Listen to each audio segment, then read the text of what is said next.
I want our children to liberate their minds, from this receivership mentality, aid-dependent mentality that somebody else has to come to Africa to solve our problems. That's not what I see in Asia. I've spent over 20 years now in the development field. The last 20 years going to Asia. When I go to Asia, I don't see a depressed Asia. I don't see Asians waiting for somebody to come, give them aid to solve their problem. No way.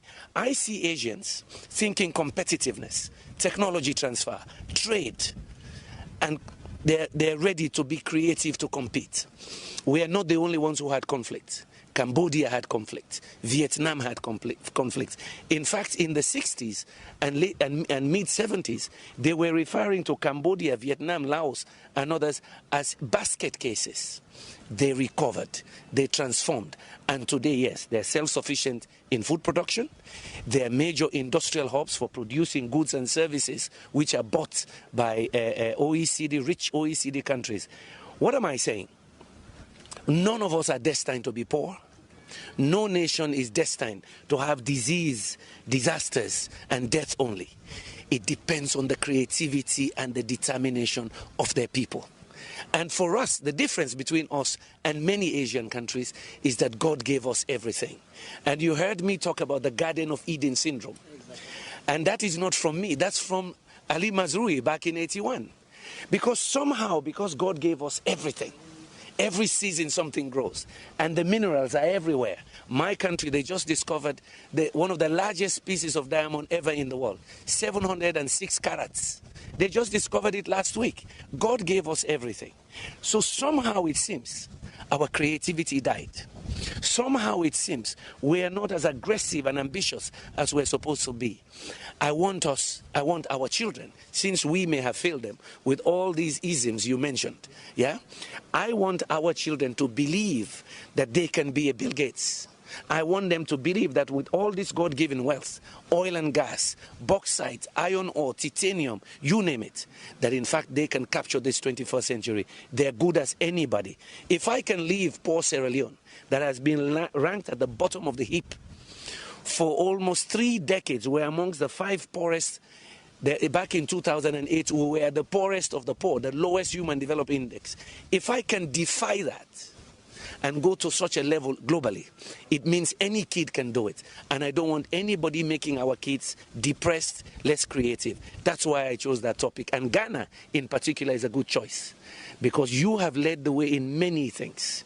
Your vision, in fact, of Kwame Nkrumah was 50 years before he's, ahead of time.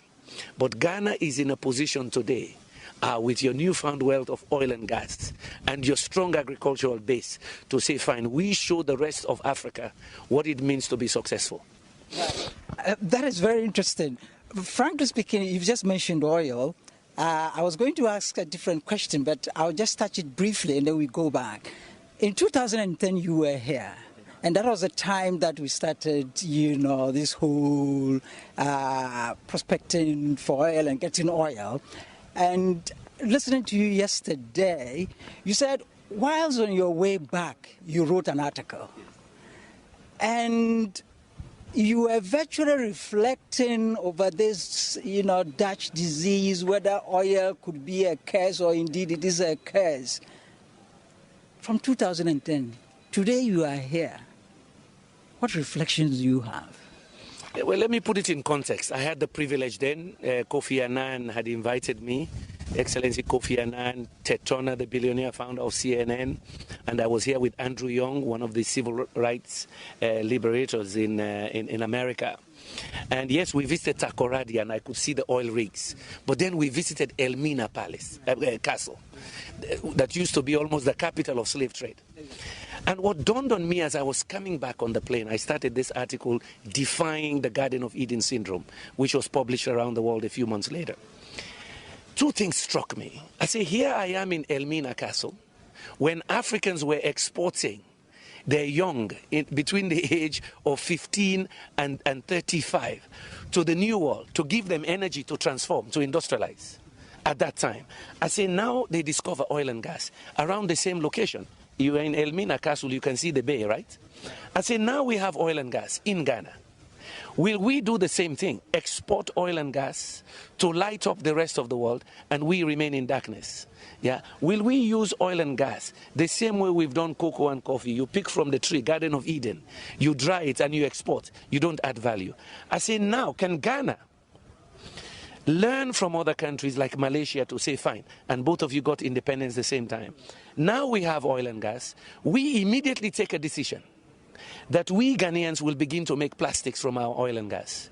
We immediately take the decision that we Ghanaians will now produce fertilizer to power our agriculture, because we're already one of the top agriculture producers of Africa, to make us even better agriculture producers, to use more fertilizer. And at the same time, with this new income, we diversify and drive industrialization for our children. You're over 20 million now.